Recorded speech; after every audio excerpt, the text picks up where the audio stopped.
Platinum Games is a game studio celebrated for some of the best character action games of the last 15 years, producing groundbreaking titles like Bayonetta, Vanquish, and Metal Gear Rising, as well as newer titles like Nier Automata and Astral Chain. A Platinum Games announcement is always met with a lot of excitement and hype. In 2022, however, they released a game that was not only highly anticipated by basically no one, it also flopped harder than pretty much any AAA live service game ever, announcing the shutdown of servers not even half a year into the game's life. This tragic tale is the tale of Babylon's Fall.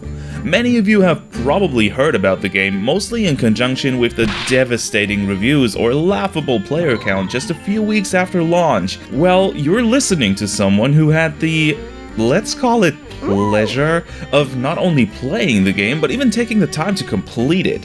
So, with my very unique insider knowledge of having unlocked the game's Platinum Trophy, and none of the other around about 1400 people to do so rising up to tell the tale, I say it's high time to take one last good look at Babylon's Fall, starting from its troubled development, including the change to a live service model, going over the launch period right up to the very last day of the game's servers, with some footage of the last few players being confused about whether the servers were actually shutting down, because apparently Square Enix forgot even that, and they ran for longer than announced.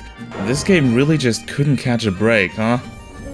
When the game was first shown off at E3 2018, people were right to be hyped. Not that the trailer really showed a lot, mostly a lore overview with snippets of events and explanations accompanied by epic music and pretty artworks. We cut towards a fight between a human and some colossal armor right at the end. The human is on his knees, about to be struck by the Herald's giant sword, when red strings rush from a device on the human's back, flailing towards the enemy and ripping its arm right off, weapon and all. In a fluid motion, the hero uses his body weight to pull the sword, still clung in the gigantic hand, through the air, slashing it right through the armor, which crumbles to the ground. No gameplay was shown, but the concepts introduced were intriguing, and Platinum Games being behind this interesting new title turned quite a few heads, especially with the 2019 release date being just a year away. Fast forward about 1.5 years to Sony's 2019 December State of Play, where we finally get to see some actual gameplay. The trailer shows the game in a uniquely beautiful water painting art style, and we follow an unnamed sword-carrying knight fight his way through multitudes of different monsters. However, he doesn't just use the sword in his hands. The red strings make a comeback, being used during combat to swing additional copies of the sword while the character fights normally. The strings are also used in utility to, for example, grab onto enemies to disrupt their attacks, or grapple towards an airborne enemy to continue your onslaught. The gameplay looked fluid, action-packed, and skillful, with the ability to combine and time your own attacks and the red string moves for devastating and stylish combos. This teaser trailer cemented to players that Platinum Games had another banger on their hands, and many fans as well as newcomers were eagerly looking forward to the release. Unfortunately, the trailer ended on the words, "More information next summer," implying a delay from the initially announced release date of 2019. But oh well, as Shigeru Miyamoto put it, a delayed game is eventually good, but a rushed game is forever bad. So players accepted the delay without much fuss. 2020 came, and news of Babylon's Fall were sparse, to say the least. In early September, Square Enix confirmed that the game was set to appear in their showing at Tokyo Game Show later in the year. Well, that came, and the game was strangely absent. It would have been worrying enough if the game wasn't mentioned at all, but announcing a showing and then just not doing it is really something I've never heard of and baffles me to this day. It's not like this was a small venture of an indie studio. Babylon's Fall was to be the next big Platinum Games title made in cooperation with Square Enix, just like Nier Automata before it. with very little marketing, literally not a single interview or showing of the game, and the general worry about many a game's development being heavily affected by COVID, fans started worrying about whether the anticipated action game would ever see the light of day, and in which state, if it would. After more than 10 months of silence, Square Enix finally addressed the elephant in the room in early June, promising gamers an exciting update on Babylon's Fall at their E3 showing 2 weeks later. This time, they actually remembered to show up with the game, and their exciting update was the announcement of them ceasing development of the PS4 version and putting the game on N64 instead. I'm obviously just kidding, but look at those graphics. The beautiful brushstroke look turned into a blurry mess of pixels that barely lets you tell what's even going on. I was in the live stream when this trailer was airing, and I still remember chat fighting about whether this is some problem with the stream's compression or if the game actually looks this bad. Confirmed after the video went up on their channel after the stream, it did look that bad. Under what looks like a heavy blur filter, you could still make out the art style and color palette that made the game look so intriguing in the first gameplay trailer. But this isn't anything good to look at, especially considering that this was Platinum's first game for the PS5, and people expected a significant leap in graphics quality.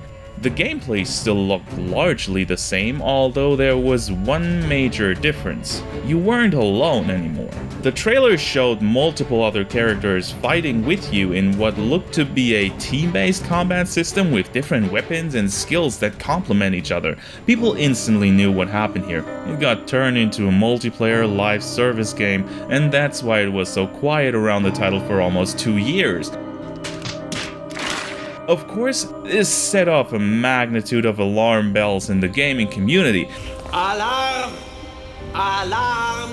A previously shown single-player action game suddenly being shown off as a live service by a company that has never done live service games before. Pair this shocker with the aforementioned degradation in graphic quality, and you've got yourself quite a few disappointed fans. Reading stuff like, "I was really looking forward to playing this, but now I'm not," or "Babylon's Fall had quite the fall," was the norm in comment sections around the internet. And the silence returned.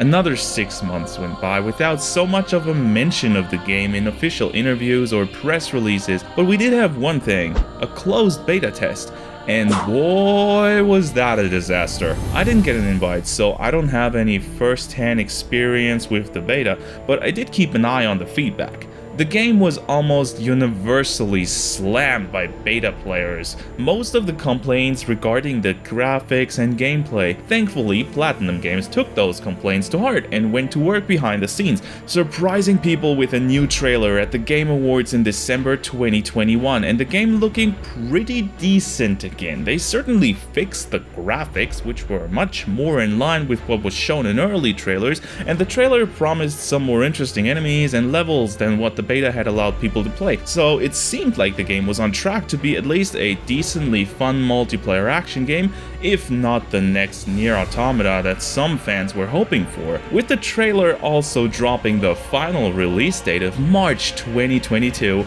People started to look forward to the game again, at least the few still keeping an eye on it did. 1 week before release, Square Enix and Platinum finally decided to give the game some love. Not only did some key figures in development finally take to doing interviews about the game, the switch to a live service model and its future, they also launched a demo for the game that allowed you to play the opening hours with all of its features and even keep your progress for the full launch in March. This was the nail in the coffin for Babylon's Fall. I'll go into more detail on this later, but the opening hours of this game are by far the worst part of your experience, so lots of potential players went to try out the demo, only to come out of it disliking the game for being simple, easy, boring, and linear. This feedback from demo players looped back to the general public, which resulted in the already small group of potential buyers to dwindle even more. The demo had the exact opposite effects of what the developers hoped, and it doomed their game. less than 1,200 concurrent players on Steam on launch day. A catastrophically low number for any AAA game release, but even more so for a live service that relies on a steady player base to give new players a reason to even check it out. With PlayStation sales being a fair bit better than on Steam, we can assume that the game capped out somewhere around 8,000 to 10,000 players at launch. The problem came shortly afterwards. Since most players hated their first few hours with the game, player numbers continued to dwindle, with this being a multiplayer-focused game having almost no new players come in, and most that did not getting very far. Mid to end game content was hard to do, making even a lot of people that did enjoy the game quit due to not being able to play the game the way it was intended, as a team. The launch weeks went by with the remaining players dissatisfied and heaps of feedback and cries for improvement on the official forums and Discord, but was mostly met with silence from the dev team. After almost a full month, Platinum Games went to Twitter with a lengthy blog post stating that there were no plans to alter development despite launch issues and that players could look forward to new seasons and improvements over the coming months. Not even 40 days in, Square Enix announced and launched the game's first collaboration with no other franchise than Nier, a limited time event that allowed you to play through a dungeon inspired by Nier Automata and collect rewards like 2B's outfit. It wasn't the greatest thing in the world, but it was a decent chunk of new content for those that had already finished the base game and showed that Square Enix was willing to pull out the big guns for this title. If only we knew that no other event such as this would ever grace the game. Nevertheless, players were longing for those promised improvements and were in dire need of new content after running out of things to do in the main game, and Platinum set out to deliver, with Season 2 releasing on May 31st and adding not just a new story campaign, but also new weapons, combat elements, and game modes. The future was looking bright for Babylon's Fall, but something was off here. Season 1 ran just short of 3 months. So why was Season 2 set to run for half a year? No real reasons were stated, but maybe it was just because the season added so much stuff that they changed their plans and extended the seasons to create bigger patches. Actually, Square Enix stated that it extended the season to re-evaluate the future of the game.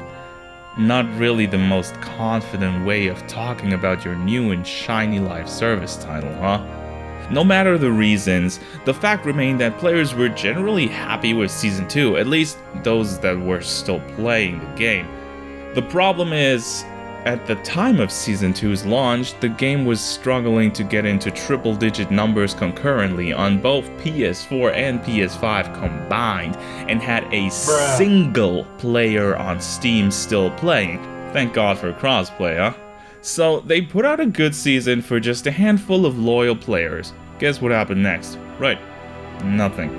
Between May and September, no news of the game made it outside to the barely existing fanbase, so they had to come out swinging with their next info drop, right? And oh boy did they. Season 3 was out of this world, literally, because it doesn't exist. September 13th, the day that Platinum Games and Square Enix announced the upcoming shutdown of Babylon's Fall in February of 2023. Not even a full year after launch. Not only that, they also confirmed the cancellation of Season 3, which, according to multiple statements during earlier interviews, and even that blog post about continuing development, was well underway when the game wasn't even a month old. With the end of Season 2, all in-game sales would be disabled and players would be able to still play the game during the final season, which was basically a send-off event that ran a few smaller events back to back until the game's shut down. Let's talk about this whole dilemma, because it's a bona fide showcase for why live service games are a risky investment, not just for the developers, but also the players of said games. There are two resources a gamer can spend on their hobby: money and time. This is the same for almost any hobby, so it's nothing to really fret about, right? You might pay money to buy a game and spend your time playing it, which gives you enjoyment and memories, maybe even acquire new views on certain aspects of life or find friends. However, these fleeting concepts aren't what drives the average human mind to play a game. It's pride. Live service games thrive off the concept of always giving the players something to crave, be it new characters, loot, titles, cosmetics, or whatever the hell someone would want to obtain to stand out from the rest of the player base. These games prey on the inherent human desire to be looked up to be idolized. When you played your first MMORPG, I guarantee that there was a time when you saw another player with some cool ass armor and you thought to yourself, damn, I wanna be that guy. What do I have to do to get all that cool stuff? And this is when the game hooks you. It throws quest after quest at you, challenge after challenge, dumb, mundane task after dumb, mundane task. But you don't care.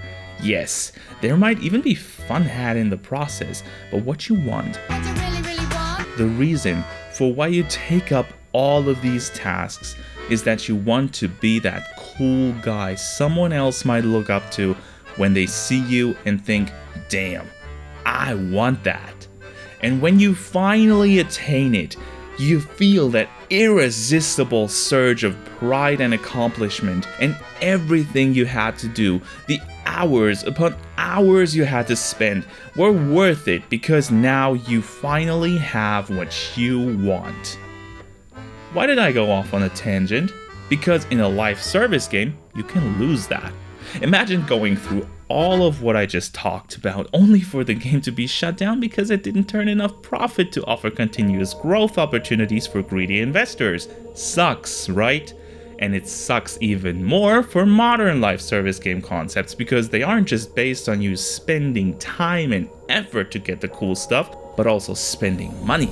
A battle pass is in essence nothing more than an unlock button for rewards that you still have to work for even if you pay up. So now the game is gone, and you spent not just time and effort, but even additional money for things that you will never be able to access again. In the case of Babylon's Fall, this was even more of a kick in the balls because Platinum Games and Square Enix went on record saying that the game will be continued despite bad performance, and they were allegedly creating more content for players to look forward to. People spent time, effort, and money on a game that was probably already planning to turn off its servers after the laughably weak launch sales and bad player retention, but the companies continued to bleed the few remaining customers dry and exploit their love and hope for the game.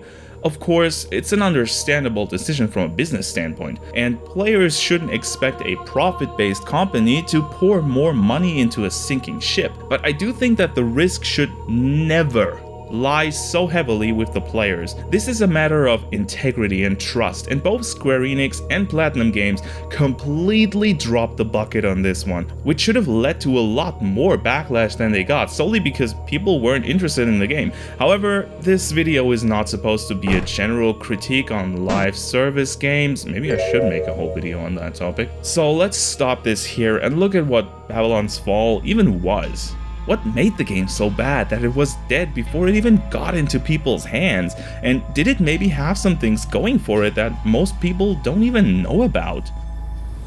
First impressions are pretty damn important, right? And the first thing you will notice about a game, no matter how important it is to you, are the graphics. In the case of Babylon's Fall, they couldn't have made for a shittier first impression, even if they tried. From the later trailers, when there were discussions about Babylon's Fall, the one thing that everybody agreed on was that it looked like ass. And not a nice ass. And it's not that what they were going for was a bad idea. Heavily stylized games have worked in the past, making for very unique but satisfying eye catchers and enabling the use of visual techniques not often seen in your average video game. Okami, Beautiful Joe, or Child of Light are just a few examples of games that took a visual concept to perfection and beyond, and captivated their audience in a way that would be impossible without a daring approach to visuals. And then there's this. Babylon's Fall looks like a smudge. I can't really find another word for it. It just looks dirty. Especially on screenshots, the game just looks very bad, like someone applied a washout filter over a game with an otherwise interesting art style. It also doesn't help that nothing about the game screams next or even current gen video game. Oh, I'm talking about PS5 and PS4 here respectively. It was Platinum's first PS5 game after all. Anyways, focusing strictly on things like character models, animations, and the overall look and feel of towns and dungeons, this game looks a lot more like a late PS3 game. And I, as well as most other people I've seen talk about the game, just cannot fathom why this happened. It feels like they expected the game to look good based solely off of the unique art style, without caring at all for the deeper technical aspects of a visual experience. Of course, it doesn't help that their art style did more harm than good.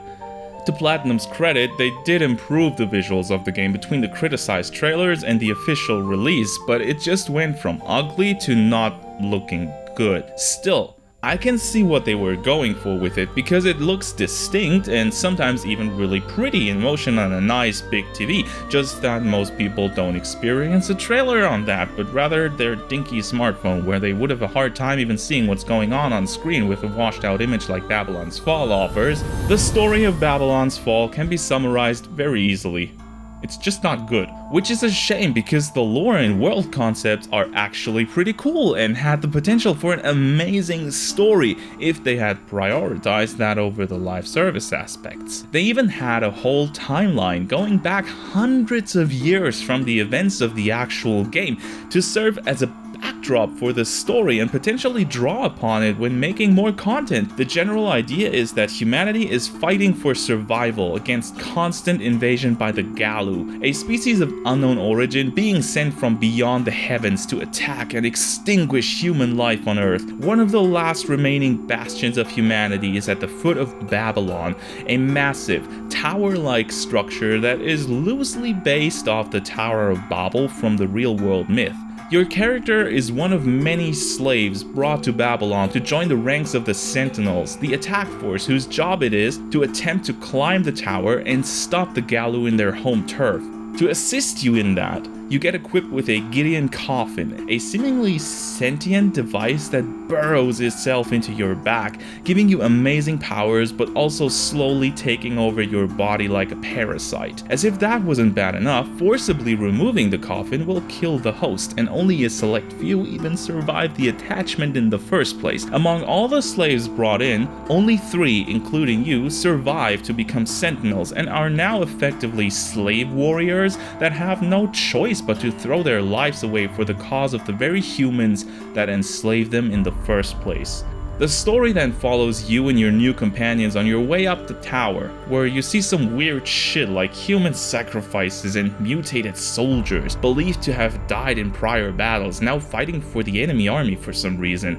There's also some sickness that normal humans seem to get afflicted with by being higher up the tower. None of the plot points ever get explained in detail though. Stuff just happens with barely any info on why or how, and at some point you actually reach the top of the tower, just that it's not actually the top because one of those soldiers I told you about gets back to his senses and lifts the secret of the world. The sky isn't actually the sky, but a big ass screen put up by the Galu to hide their base even higher up. Your party ends up destroying said screen and climbing into Eden, the Galu main base, but not really because you suddenly find some gigantic factory that seems to be where all the Galu are built and sent down to Earth. By breaching the inner parts of this place, you find a weird golden being that calls itself the god of this world. It tries to take over your minds, but that random lady who sometimes pops up in your head for no apparent reason saves you from that. You kill the boss and bada bing bada boom, the game's done. Now, since this is a live service game, the story is never really over, which means that the 2 content patches they put out also continue the story. But where do you go with the story that had you kill God and climb the titular Tower of Babylon? If your first thought was to have a second tower just pop up out of nowhere and have players ascend the same thing again with a different color palette and slightly different enemy and boss mechanics, I gotta ask, what the fuck is wrong with your brain? But I also gotta say you are exactly right, because that's what the new story content was. Well, technically there is a new story about a renegade faction of sentinels that defected from their slavery and want to overthrow the system, but it's more of a side plot and you all come together in the end to defeat God anyways. Again, but it's a different God this time. At least the color and name are... It's still the same fight in the same arena with the same music. And with that, the game's story is truly over. Not that most of the narrative threads were even close to being tied up, but I doubt they really cared. It's a real shame because the game's lore and even some parts of the story had some great potential to create an immersive world you would want to come back to for new content. But alas, it turned out that the story was actually one of Babylon's Fall's biggest weaknesses. Wait, it has strengths? Well, I'm a guy that gives credit where credit's due, and the game did have some praiseworthy aspects, even though most reviews didn't talk about them. First of all, the soundtrack. Yamaguchi Hiroshi and his team, known for their work on well-known games such as Bayonetta and Okami, probably never saw the actual game when they wrote the score for it and only had some loose scenarios and a lore book to base their music off of. At least, I can't really imagine how else they would be able to create such a stunning OST from this mess of a video game. Over 5 hours of orchestral goodness with many different genres blended together into a soundtrack that is epic, rememberable, and unique. The first time you boot up the game and get greeted by the phenomenal main theme of the game, you know you're in for a crazy ride. Not that it actually happens, but it sounds like it would. Babylon's Fall isn't afraid to be different, combining West Asian music, which is almost never heard in video games, with big orchestral instruments set up to create a distinct feeling I haven't found in many video games. The only ones that are somewhat comparable in their combination of somber and epic tracks are the Dark Souls series and a little known PS Vita gem called Soul Sacrifice. But even that comparison is a bit off, because Babylon's Fall has something else up its sleeve: singing. Vocals in video games aren't exactly common as is, but Yamaguchi didn't just go for your typical orchestral voices here. It's fucking opera, baby.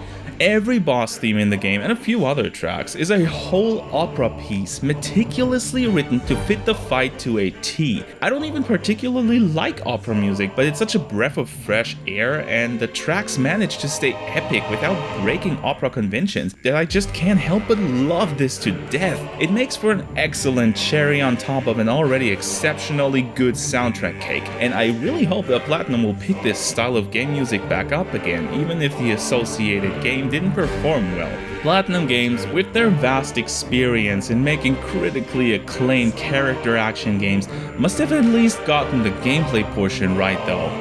Right?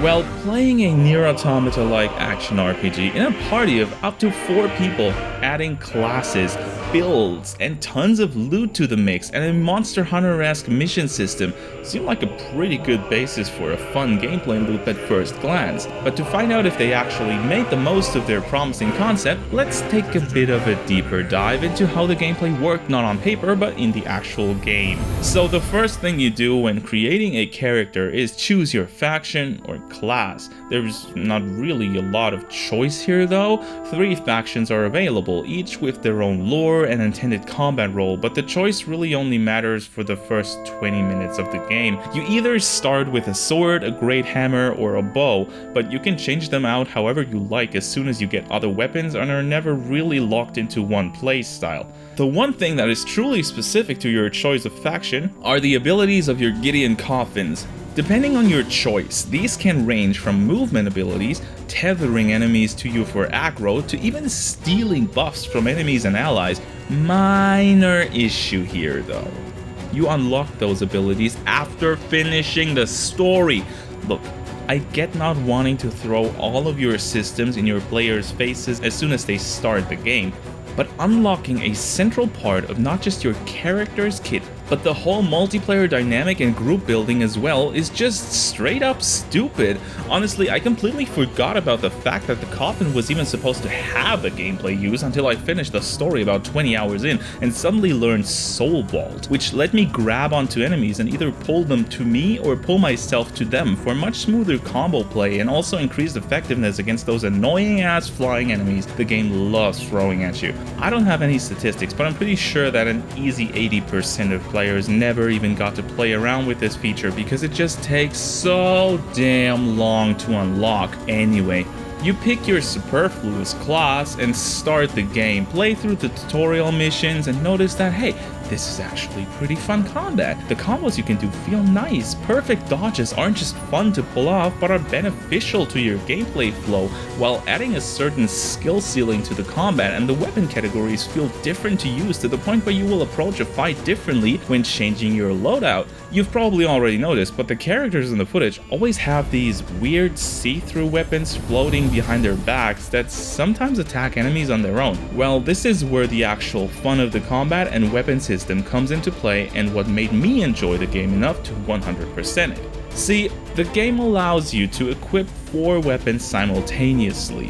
One for light attacks, one for heavy attacks, and 2 back slots that will form the aforementioned spirit weapons. While light and heavy attacks can be chained together to make different combos, the 2 back weapons are controlled via the left and right triggers and act independently from your character. What that means is that with enough training and muscle memory, you can pull off some insanely satisfying combos by filling blanks in your attacks with attacks from the spirit weaponry. Launch an enemy into the air with your hammer, then juggle them with some light bow or gunshots while you charge up an attack to slam them into the ground. Stun lock the enemy with quick sword slashes while your spirit hammer charges. Maybe you want to have a fallback option in case you miss a dodge and interrupt the enemy's attacks with magic after getting hit, so you don't die to a deadly combo. All of that is possible, and with not just a decent selection of weapon categories, but also subcategories and hundreds of different possible effects on your gear.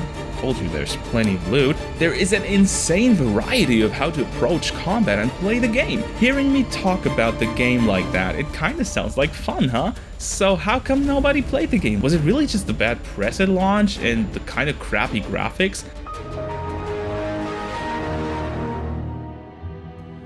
Nope. Besides the genuinely fun combat, the gameplay loop left much to be desired, especially for a seasonal live service game that expects you to play it again and again. Other loot-based RPGs like this, say for example Diablo, Destiny, or Borderlands, tend to have thousands of items, but among the plethora of interchangeable stuff with random effects, there are some hard to obtain items that you create your builds around. Items that you farm ages to obtain, that act like a long-term goal in your character's journey. In Babylon's Fall, these items could be found on your very first mission. See, the game has a decent number of different gear, but to make development a bit simpler, they opted for a power level system.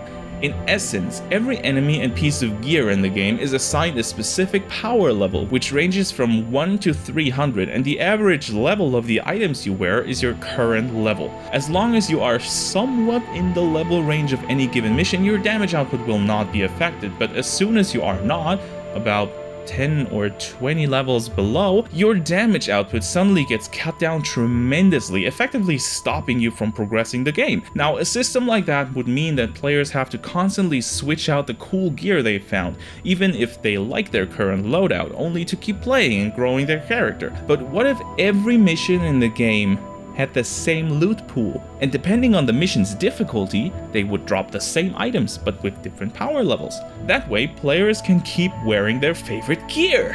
And even if they're unlucky and their stuff doesn't drop in a better version, how about you allow them to just fuse other gear into theirs to carry higher power levels onto their existing gear? While this might sound like a nice safety net for players, it also creates a problem a game like this should never have.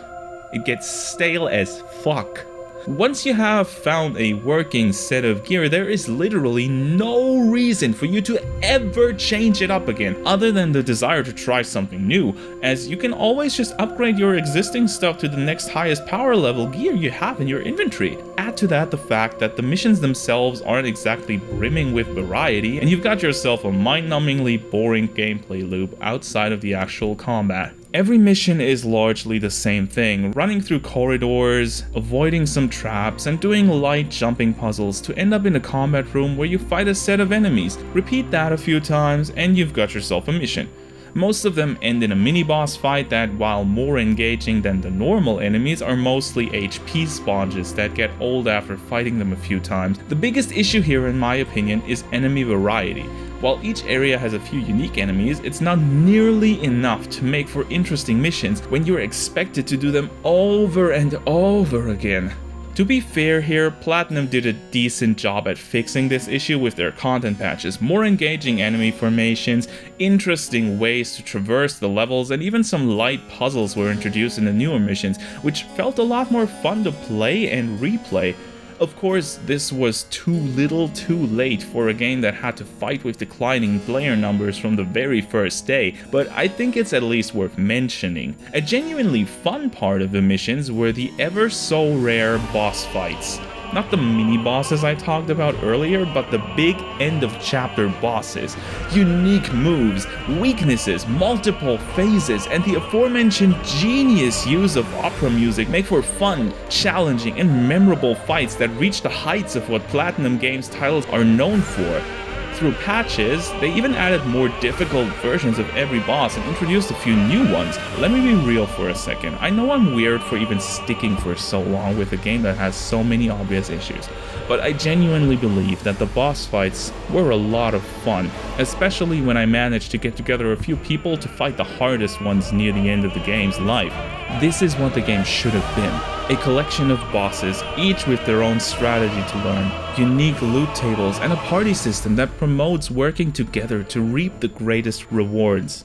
Unfortunately, for that to work, they would have needed a lot more than the 6 bosses they had at launch, and even those didn't excuse the mind-numbing time you had to spend to even get there.